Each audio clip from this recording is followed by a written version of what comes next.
Hello, Steve White, Steve Arts 89. Well, we have a new Picard trailer. Now, I saw this come out like last night. I was up, I'm usually up very late in Australia, and usually a lot of American stuff drops right when I'm about to go to bed. And I just looked at it and I said, no, I can't.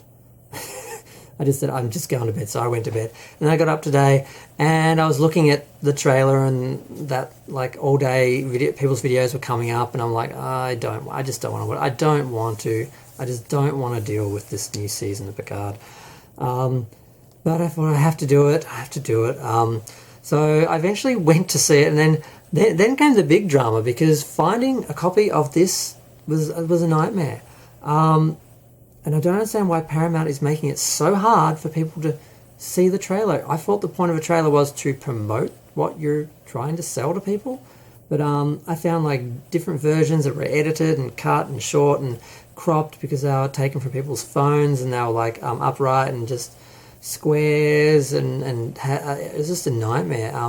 And eventually, finally, and I almost went to bed again because it's like 5:45 in the morning in Australia, and it's like 7 degrees at the moment. But I eventually found one, and I found like the proper full, I think it's 1 minute and 13 seconds or something, and widescreen, everything. I managed to see the whole thing.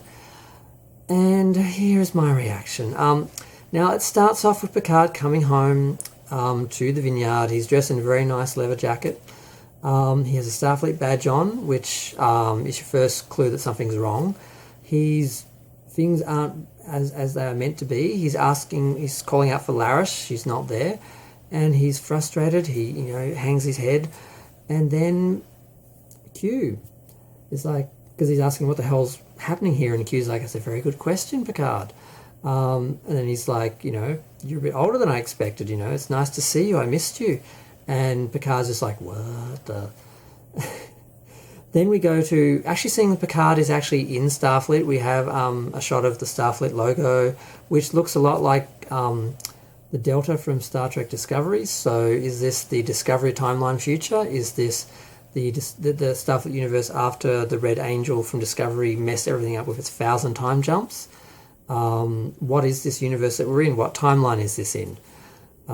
We pan up to a shot of a whole bunch of dignitaries, I guess, sitting around with their flags from like the Ferengi, the Bajorans, the Klingons, Starfleet Academy. Basically, Picard standing, he's giving some sort of speech. So we see that in this universe, in this world, he is the Picard we were sort of expecting in the first season of Picard. We're expecting to see him be an admiral, someone of importance who's retired or stepped back on some level, but he's still very much important and involved in what's happening in Starfleet and the universe and everything. Instead, we got this cancelled, defeated, been hiding in his vineyard for 20 years, broken Picard. This looks obviously like it's a different universe where things have happened differently. We see all the crew. We see... Seven, we see Durate, we see one shot of her, she just looks like she's serious and she's got some green lighting. We see Soji dressed up, kind of trying to look like Gal Gadot from the first Wonder Woman film. We see Laris finally, and we see the other guy, I've forgotten his name, the moderately hot guy, who is on the bridge of his ship, and he has the Starfleet logo as well, but he's not wearing a Starfleet uniform. He's wearing a black uniform. Like we've seen Picard wear black uniforms at different times. And the uniform he's wearing at the start of the outfit is not, start of the video is not the same uniform he's wearing when he's speaking to Picard, speaking to Q. So it's a different day, different scene. And we don't see much more than that. We basically have the two main lines from the video, which is Q saying we're at the very end of the road not taken, and Picard stating that time has been broken, and basically he's assuring someone that we're going to fix it and we're going to get everyone home and back to normal, basically. So again, we have another season of Star Trek where instead of having adventures and exploration, we just have one big season-long example of problem solving, where we just have a problem at the start of the season and we're going to spend 10 episodes resolving that problem. and we're going to deliver them all in little pieces that really don't pay off individually and aren't really interesting or entertaining. And this current format just doesn't work for Star Trek. Maybe if they were releasing it a season at one time and you could binge it, maybe it would work, but just having it as little parts that aren't separate stories, that aren't separate adventures, that don't have anything that the original Star Trek episodes had, doesn't really work. So the only good thing about this is they are indeed in a different universe, a different timeline of the same universe or a different universe. So at least they're not messing with canon. We don't have to care about what's actually happening, but that's the big problem now with the multiverse. Once upon a time, you had one Star Trek series, one Star Trek universe with different series, and you could watch the original series Next Gen Deep Space Nine, and they all mattered. You cared about them. You cared about the characters and what happened. With these series, they're all in different universes. None of it matters. You don't care. Someone can die. It doesn't matter. They can go to another universe. We can see them in another series that's based in another universe, another canon. So it's taken away all the importance and all. I just don't care anymore. What happens? Now, the most interesting thing that they're trying to really push is that Seven of Nine isn't a Borg anymore. That in this future, she was never assimilated. She apparently just lived as Annika somewhere, I guess, on Earth.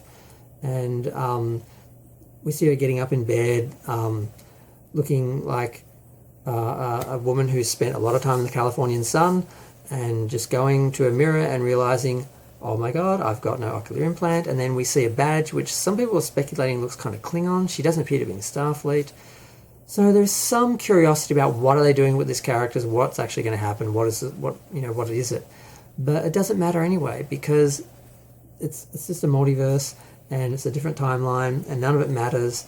They can destroy whatever they want, and then just go to another timeline or another universe. And yeah, if they're going to do this, though, I think they really need to establish that they are in a multiverse, and we do have different timelines, we do have different universes, and really clearly state which are which, and stop trying to pretend like this is one brutalized version of the same canon timeline that was stable for a long time, but since Discovery has been just smashed around, and since the Kelvin timeline and the Deviant there, and the Prime universe, which is a different universe from the canon universe, and then Discovery maybe being a third universe, or at least altering the Prime universe so much that it doesn't, represent anything that it appears like in the Kelvin movies. It's just a mess, and just trying to engage with it again is stressful. And I think it says a lot about the current state of Star Trek when someone like me, who's a lifelong Star Trek fan, who used to live for Star Trek, their reaction to a new trailer is dread and avoidance, because that's what mine was. And a lot of people jumped on it because they wanted to criticize it and attack it, which they are, of course. There's other people who apparently aren't Star Trek fans who just got on at Discovery, who got all excited because that's all they know of Star Trek, and they actually think this is good or something. For Star Trek, it's a broken mess, and I don't want to watch it, but I'm going to, because I do just want to see what they do with it. Mostly, it's not hate viewing, because I'm not being hateful. I'm not trying to make this a hateful, ranty video or anything. I just wish this was something I could care about. I wish this was something I could engage in. I wish this was something that mattered, that was consistent with the other Star Trek universes and timelines, but it's just not. And like I said, there's a good side to that in that they're leaving the other timeline alone and the other universe alone, so they're not going to make any more mess in it. But and the whole series will probably just be getting back to whatever timeline they were in before, or back to supposedly the canon timeline.